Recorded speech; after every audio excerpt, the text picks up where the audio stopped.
नमस्कार दोस्तों, स्वागत है आपका आपके YouTube channel Vikas E Mitra help and technical support channel पर। तो दोस्तों, सबसे पहले तो अगर आपने मेरा चैनल को सब्सक्राइब नहीं कर रखा हो तो सबसे पहले तो लाल बटन को दबा के सब्सक्राइब कर ले। साथ ही साइड में घंटे के निशान को दबा पे ऑल पे क्लिक कर ले।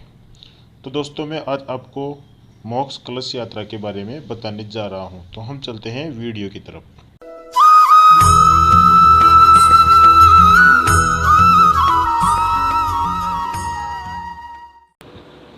दोस्तों, मैं आज आपको बताने वाला हूँ सरकार ने जो मोक्ष कलश स्पेशल बसें चालू की है उसके बारे में। तो उसको ऑनलाइन ही चालू होगा, उसकी बुकिंग ऑनलाइन चालू होगी। तो आपको बुकिंग कहाँ से करनी है, कैसे करनी है, और साथ ही आपको वहाँ जाने के लिए किन नियमों का ध्यान रखना है, ये मैं आपको बता रहा हूँ। तो पहला नियम ये कि एक अस्थि कलश के साथ अधिकतम 2 व्यक्ति ही यात्रा हेतु अनुमत होंगे। मतलब कि जैसे एक कलश है तो उसके साथ 2 ही आदमी जा सकते हैं। पंजीयन के समय मृत्यु व्यक्ति का नाम, मृत्यु प्रमाण पत्र, यात्रियों के नाम, आधार, जनाधार कार्ड, मोबाइल नंबर की जानकारी। यानी कि जब आप पंजीयन कराएंगे तो जो भी मरा है आदमी, उसका मृत्यु प्रमाण पत्र जरूरी है। अगर आपने नहीं बनवाया है तो बनवा लें। और उसके साथ ही जो भी यात्री जाएंगे उनके आधार कार्ड या जन आधार कार्ड और मोबाइल नंबर चाहिए, दोनों में से एक, और मोबाइल नंबर। उसके अलावा अगला जो है वो ये है कि पंजीयन में ये नियम होगा कि आने जाने की बुकिंग एक साथ ही होगी। ऐसा नहीं है कि आप जाने की कर लो और आने की नहीं करो, आने के आपके हिसाब से देखो, ऐसा नहीं होगा। आपको आने जाने की बुकिंग एक ही साथ करनी होगी और उसी वाहन से वापस आना होगा जिस वाहन से आप जा रहे हो। और इसके साथ ही एक ये भी है कि आपको हरिद्वार में किसी भी परिस्थिति में रुकने की अनुमति नहीं होगी। यानी कि आपको आपका काम करके वहाँ पे जो भी कर्मकांड करके वापस आना ही पड़ेगा, वहाँ पे नहीं रुक सकते हैं आप। उसका आपको टाइम दिया जाएगा 4 घंटे, 5 घंटे, 6 घंटे। उस समय के अंदर अंदर आपको आपका काम करवा के वापस बस में आना पड़ेगा। इस संबंध में बाद में किसी भी प्रकार की प्रार्थना पर विचार नहीं। अगर आप बाद में कहते हो कि हमें तो यहीं रुकना है, हमारा यहीं घर है वगैरह, हमारे रिश्तेदार है, तो ऐसा कुछ भी नहीं सोचा जाएगा। आप सोचो कि हम वहाँ जाने के लिए ही पंजीयन कराएं, तो ऐसा कुछ भी नहीं होगा, आपको वापस लाया जाएगा।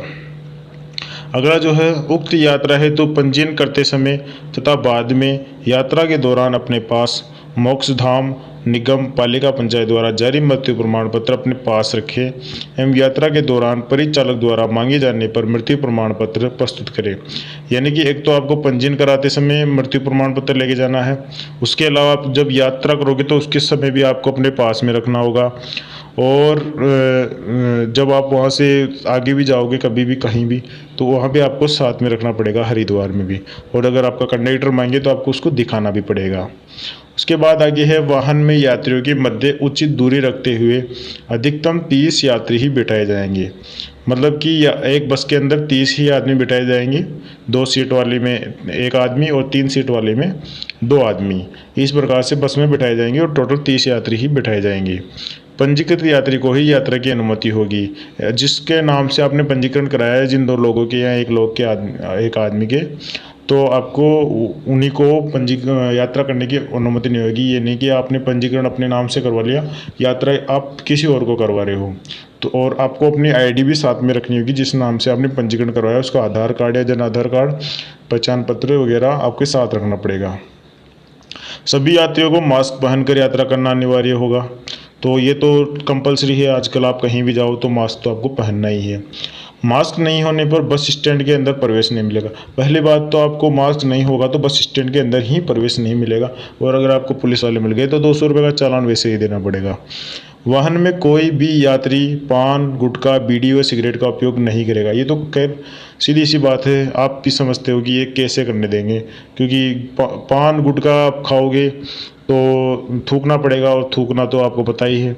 उसके अलावा बीड़ी सिगरेट तो वैसे ही राजस्थान की बसों में बैन है, तो और उसको थूकना भी नहीं है। सादा जैसे किसी आदमी की आदत होती है थूकने की, तो वो थूक भी नहीं सकता, थूकने पर भी बैन है।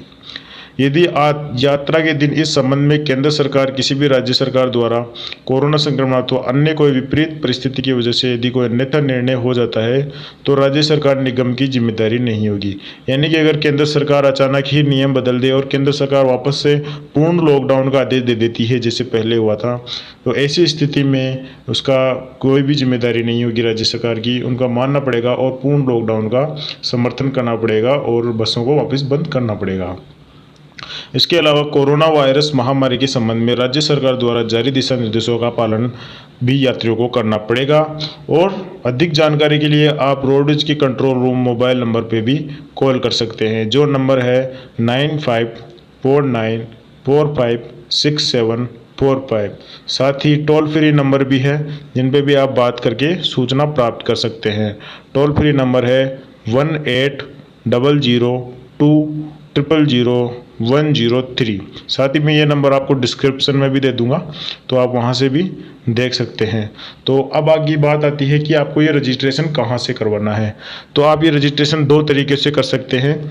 या तो आपने अपने नज़दीकी ई मित्र पे जाके वहाँ से उनको बोल सकते हैं कि हमें ये रजिस्ट्रेशन करवाना है, साथ में आपको आपका आधार कार्ड, जन आधार कार्ड या फिर और मोबाइल नंबर और मृत्यु प्रमाण पत्र साथ में लेके जाना पड़ेगा। उसके अलावा आप खुद भी RSRTC की ऑनलाइन की साइट से इसको RSRTC की साइट से आप खुद भी बुक कर सकते हैं। उसके लिए भी आपको ये डॉक्यूमेंट्स ज़रूरी हैं, उसमें स्कैन होंगे। और ये इस प्रकार, और ई मित्र पे ये सर्विस जल्द आने वाली है, अभी सर्विस चालू नहीं हुई है, 1-2 दिन में ये सर्विस चालू हो जाएगी। आपको मेरा वीडियो कैसा लगा, कृपया अगर अच्छा लगा हो तो लाइक करें और मेरे चैनल को सब्सक्राइब तो ज़रूर करें, चाहे अच्छा लगा हो नहीं लगा हो। धन्यवाद।